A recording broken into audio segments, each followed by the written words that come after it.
The British Empire. 400 glorious years of the British, ruling the roost, showing the world who's boss. When a quarter of the map of the world was pink. Not the colour I'd have chosen. But now, the British Empire is history, literally. Which means every Tom, Dick and Harry has an opinion on it.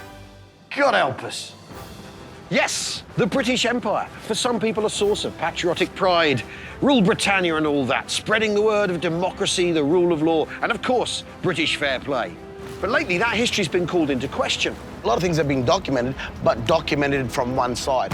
Instead, it's a legacy of bloody conquest, exploitation. This is the Raj. I'm your boss. I'm not your friend anymore. All right. And enslavement. So you'd have a chain of people held together like that? Yes. Empire is a dirty word. So, where does the truth lie?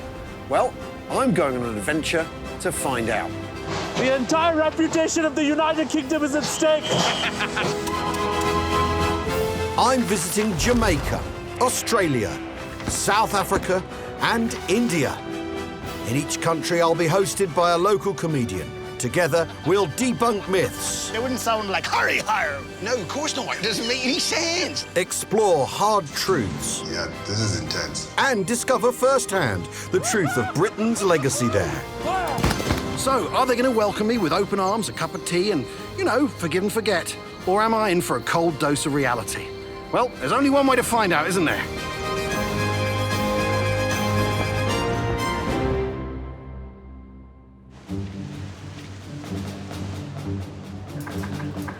Land ho!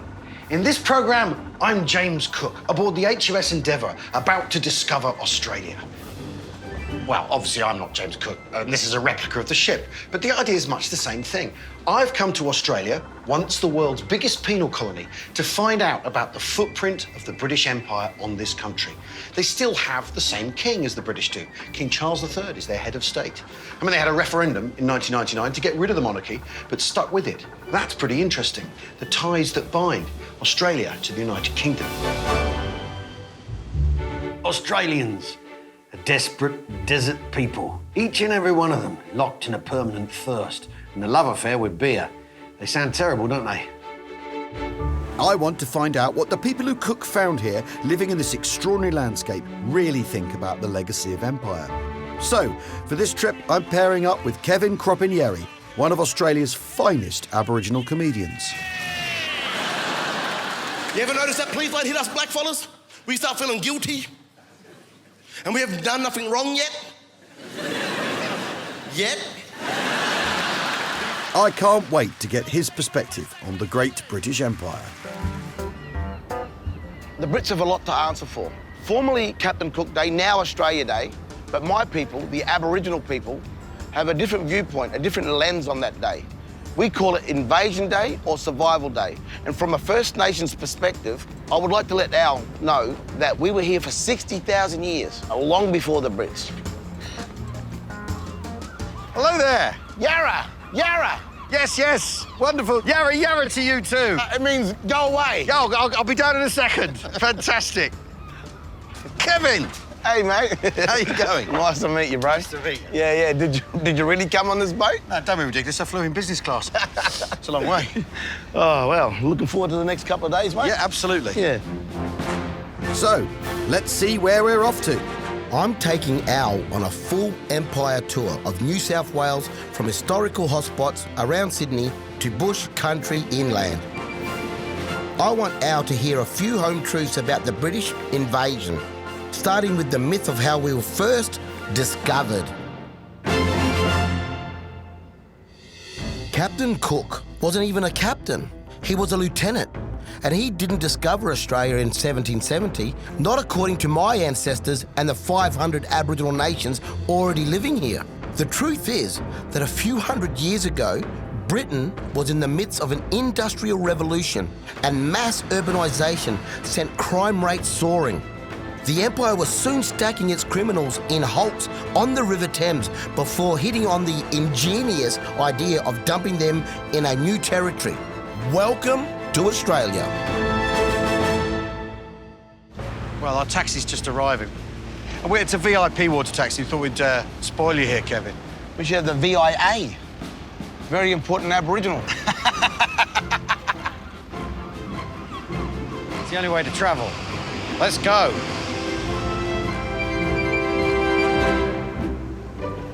I mean, Kevin, this is the tourist thing where we tour Sydney Harbour, we take in the amazing sights. Well, it is one of the most prettiest cities in the world. Yeah. It's so relaxing. We're about to go under the Harbour Bridge, and then you get the Opera House. You know, it couldn't be better, could it? Does this scene make you proud to be Australian? Look, I'll say this much. I'm a proud Ngurrindjeri man Yeah. that's from Australia. How can you not love this country? Yeah. You know what I mean? Yes, it does have a dark history, but prior to the colonisation, it has a beautiful history. When the British Empire spotted staff shortages in the hospitality sector, they hatched a brilliant plan to sort it. They discovered Australia. Yeah. And put together a posse of hardened criminals to nick it from right under its inhabitants' noses. Nothing to see here, step away from the crime scene, but then create the world's best bar staff and a nice place for a winter break. Triple whammy. The criminals sent to serve time in the Empire's new territory were part of a bold experiment in penology. Ships were paid to take convicts on board, not to deliver healthy ones, so mortality rates were high. 15,000 miles and 9 months at sea was peppered with barbaric punishments like coffin baths of salty seawater for freshly flogged men and straitjackets made of iron. What was going through the convicts' minds? I don't know. I think the thing is you're finally going to be on dry land after months on a ship coming here. So when you get here, you're like relieved to be off a ship, but you're still a prisoner, and you're in a landscape that to a Westerner is hostile because you don't understand it. And they're not arriving in a water taxi either. They're in chains or shackles or whatever. And they're seeing this for the first time. It is a shared history. And that we can grapple with together. Yeah, whether it be good or bad, it's still Yeah. a shared history. Yeah. That shared history grew rapidly within 50 years of naval captain Arthur Phillip landing the first 11 ships, packed with 1,000 British convicts in Sydney Harbour. By 1840, 90,000 criminals were landed in Sydney alone. I'm taking you to where the really bad apples ended up if they reoffended. Cockatoo Island.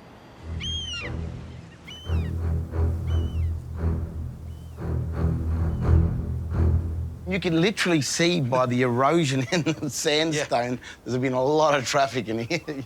It's true, and also like the stairs up here, which would lead to where the guards would come down. There's a lot of soft erosion there from their descent. But yeah, this was a part of solitary confinement, secondary punishment, General population. Gen pops upstairs Yep. in the barracks. If you tried to escape, got into a fight, you could be put into solitary confinement, locked up in here. It's a small, dark room. We also had additional solitary cells which were under the guardhouse. They don't exist anymore, but they were in the ground. Right. You were in a stone hole in the ground. Pit. In a pit. They don't think they're people, do they? No, absolutely. You're worse than the scum of the earth. Right. And it's just about the labour that they provide. It's not about reform, it's about punishment and what you can get out of them. Can we go and have a look? Absolutely. Right, after you, Kev. Okay. Seriously. You have to hunch. Wow, what a tiny. Yeah, this is unpleasant. It's not a very good feeling in here. Pitch black, small, cramped, freezing cold, you've got rats crawling around. It's pretty disgusting. I mean, how long would you be in here? Like 28 days. 28 days. 28 days Yeah. in this area, complete darkness. It's horrendous, isn't it? Yeah. Daily punishment for all convicts was to quarry the natural sandstone of the island into bricks to build their own prison. Pretty hardcore given few were professional stonemasons. That's probably why their work was shoddy and the barracks leaked when it rained. It would have been boiling hot in the summer and freezing cold in winter. You're let out once every 3 days for a bit of fresh air, but that's it. If they didn't forget you.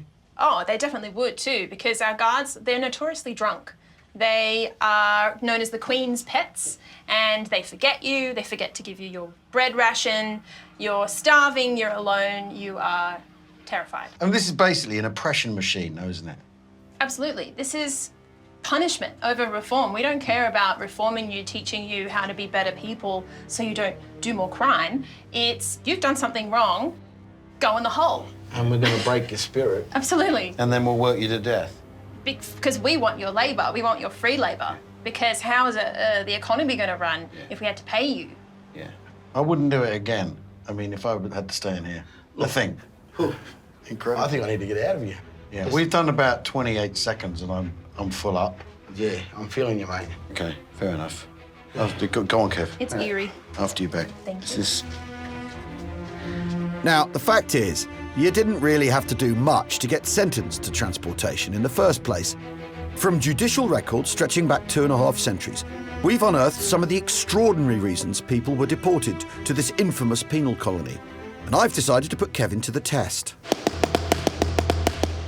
So, Kevin, someone has stolen a slave. Does that send them to Botany Bay? Stealing of a slave? I think that would be yes. No, wrong. Ha ha! Apparently not. No, wasn't Really? a problem. You wouldn't end up here. However, steal a lace handkerchief. Would that have you sent to Botany Bay? I would think that wouldn't warrant a trip to New South Wales. Wrong! You're going to Australia. Pack your bags. Next, putting a sheep in the wrong field. I think that would not warrant. Well, it would. Absolutely. Put a sheep in the wrong field, it breeds with someone else's sheep and ruins the breeding stock, and you've damaged someone's property, so you're on your way, you naughty boy.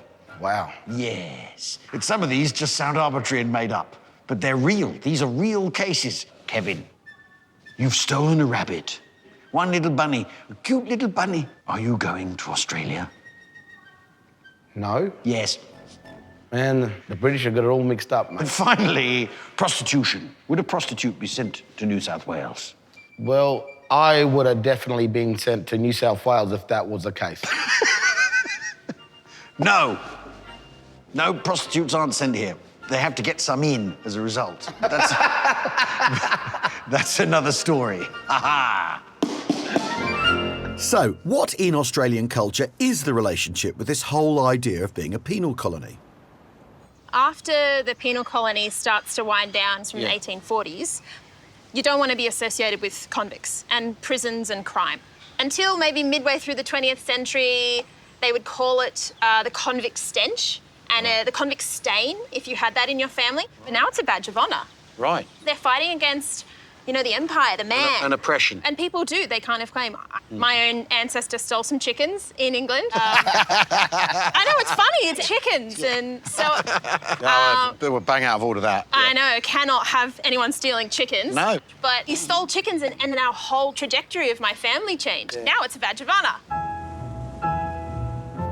Well, obviously, if you're the British Empire, the work they need to do to turn this place into a city and a colony, you wouldn't be able to pay anyone to do it because the work's all horrendous and horrible and body-breaking. So you use convict labour to do it. Actually walking into those solitary confinement, it literally made me feel dizzy. And there was a sense of eeriness there. And I can't help to think, being an Aboriginal person and being a very spiritual person, that there's like a spiritual stench that still belongs to this place. If you can do it to your own people, they'd have no worries about doing it to our people. So I'm not surprised at all.